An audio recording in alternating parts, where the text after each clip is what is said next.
deve ser o interior de uma célula? Será que existe um mundo à parte do nosso dentro desta pequena unidade microscópica, estrutural e funcional para os seres vivos?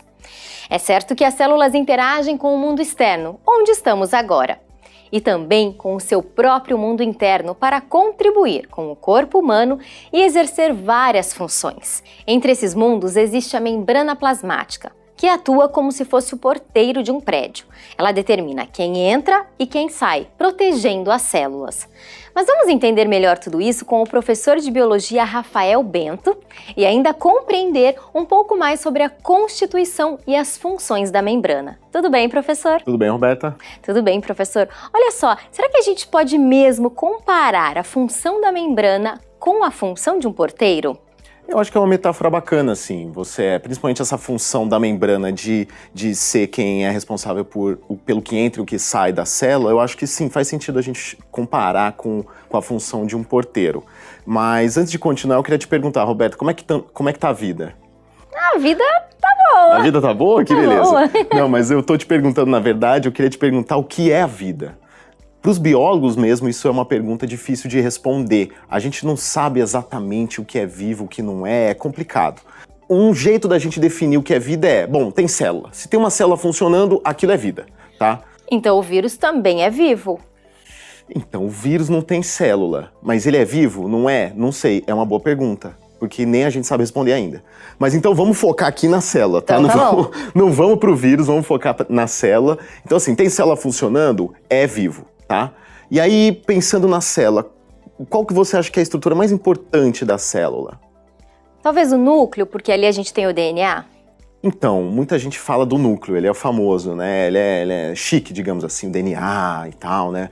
Mas, no fim das contas, eu acho que... Eu acho não, tem diversas células que, por exemplo, não tem núcleo.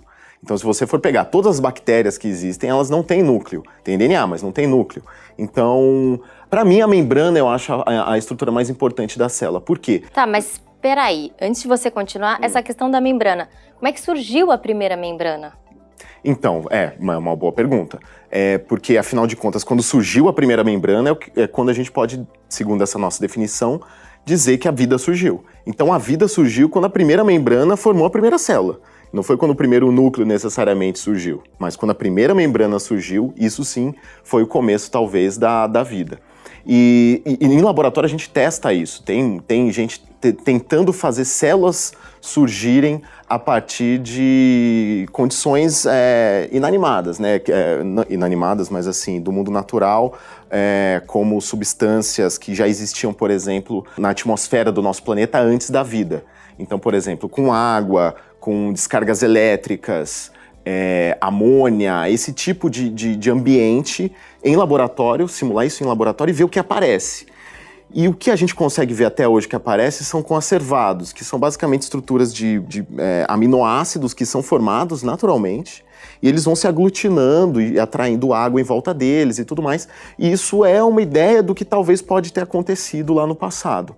Isso ficando cada vez mais complexo, pode ter surgido a primeira célula daí, de algo nesse sentido.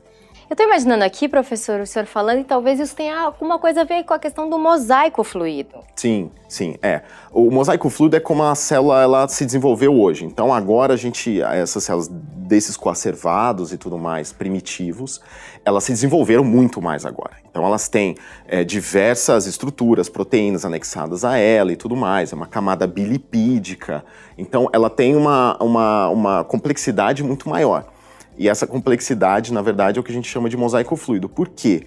Porque se você for parar para pensar, a célula, na verdade, é uma gotinha de água com uma membrana de gordura em volta, solta num ambiente cheio de água, num outro ambiente de água. Então, como você separa essa gotinha de água do exterior, né? Agora, e a viscosidade disso, né? Basicamente, isso, é uma gotinha de água com uma camada de óleo em volta. Então, isso seria uma definição bem simplista de uma célula, né? Então, essa viscosidade, ela seria uma camadinha de gordura mesmo, gordurosa, com algumas proteínas dentro disso para dar um pouco mais de estrutura. Mas basicamente é isso, né? E por isso que a gente chama de mosaico fluido. Por quê? Por ser uma membrana de gordura, Essa membrana de gordura com essas diversas estruturas flutuando mesmo nela, forma esse desenho, digamos assim, de um mosaico mesmo, com diversas proteínas e tudo mais, e sempre em movimento, por isso fluido. E a gente tem um vídeo sobre esse assunto, vamos ver? Vamos lá, vamos lá. Roda lá! As membranas plasmáticas que envolvem as células são estruturas fascinantes. São milhares de vezes mais finas que um simples fio da teia de uma aranha, mas conseguem proteger os componentes delicados no interior da célula, como a solução aquosa do citoplasma, o material genético, as organelas e todas as moléculas que a célula necessita para sobreviver. Mas de onde vem a força dessa membrana? Na verdade, longe de ser rígida, ela está constantemente em fluxo, fazendo com que componentes entrem e saiam a todo momento. Assim, ela ajuda a célula a absorver nutrientes, a remover o que ela não precisa mais, a deixar moléculas específicas entrar ou sair, a se comunicar com outras células, a recolher informações sobre o ambiente externo e a se reparar. A membrana da célula tem essa resiliência, essa flexibilidade e essa funcionalidade graças a uma variedade de componentes que formam o que os biólogos chamam de mosaico fluido. Interessante, né?